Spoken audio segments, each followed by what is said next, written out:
বিশ্বনবী বলতেন পাঁচটা জিনিস আসার আগে পাঁচটা জিনিসকে কাজে লাগাও। হায়াতাকা ক্বাবলা মাউতিক, শুনতেছেন? বিশ্বনবী বলতেন সুযোগকে কাজে লাগাও। কি কাজে লাগাও? সুযোগ কি সবসময় আসে? বারবার আসে? এজন্য সুযোগকে কাজে লাগানোর দরকার আছে না নাই? বিশ্বনবী বলতেন হায়াতাকা ক্বাবলা মাউতিক, মৃত্যু আসার আগে জীবনকে কাজে লাগাও।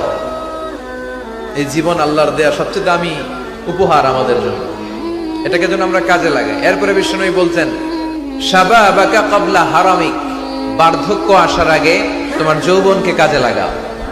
আমি তো দেখতে পাচ্ছি আমার সামনে 99% শ্রোতাই হচ্ছে যুবক। তোমরা অনেক কিছু করতে পারো প্রিয় ভাইয়েরা, তোমাদের মধ্যে অনেক শক্তি, সম্ভাবনা। তোমরা চাইলে সমাজকে পাল্টে দিতে পারো, তোমরা চাইলে ইতিহাস গড়তে পারো। এই পৃথিবীতে ভালো ভালো যাই হয়েছে সব করেছে তোমাদের মতো তাগড়া ইয়াংরা, যুবকেরা। চিল্লায় বলো ঠিক কিনা?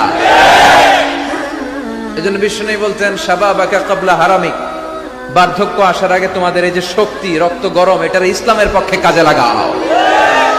কোন দলের পিছনে ঘুরো, কাদেরকে নেতা মানো, কোথায় যে স্লোগান দাও, কোথায় যে সময় কাটাও, একটু চিন্তা করার দরকার আছে না নাই?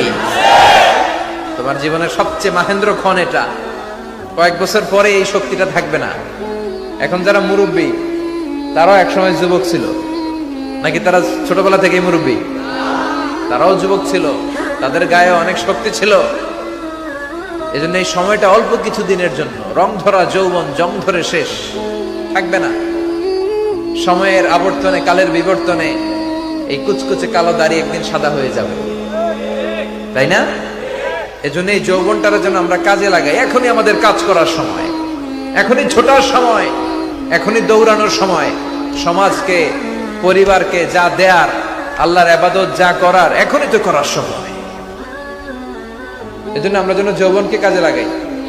3 নম্বরে বিশ্বনবী বলেছেন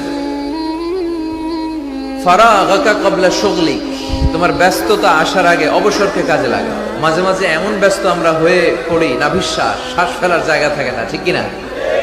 এর ফাঁকে যখন একটু অবসর পাই আমরা ইবাদত করব কার? তারপর বিষ্ণু ইসলাম বলেছেন গানাকা ক্বাবলা ফাকরিক, তোমার দারিদ্রতা আসার আগে ধনাঢ্যতাকে কাজে লাগাও। আমাদের মধ্য থেকে আলহামদুলিল্লাহ যারা ধনী, আমাদেরকে ধন দিয়েছে কে? এটা কিন্তু পরীক্ষা। আল্লাহ ধনী বানিয়ে মানুষকে পরীক্ষা করে, আবার কাউকে গরিব বানিয়ে পরীক্ষা করে, ঠিক কিনা?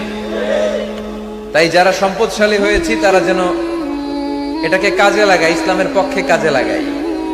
যাকাত যাদের ফরজ হয়েছে আমরা যেন যাকাত দেই। যাকাত যারা আদায় করে তাদেরকে পছন্দ করে কে?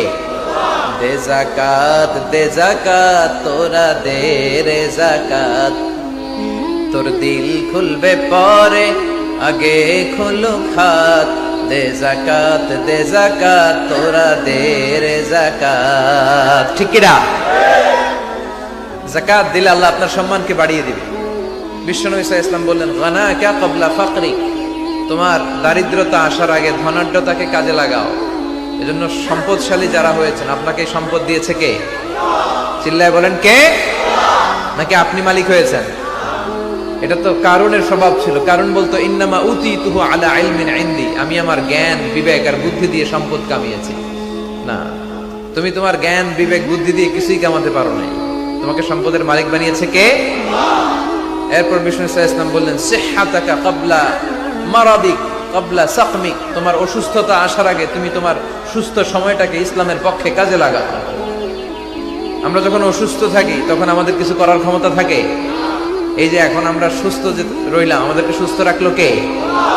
এই সুস্থতার মর্যাদা যেন আমরা বুঝি। এই 5টা জিনিস আসার আগে 5টা জিনিসকে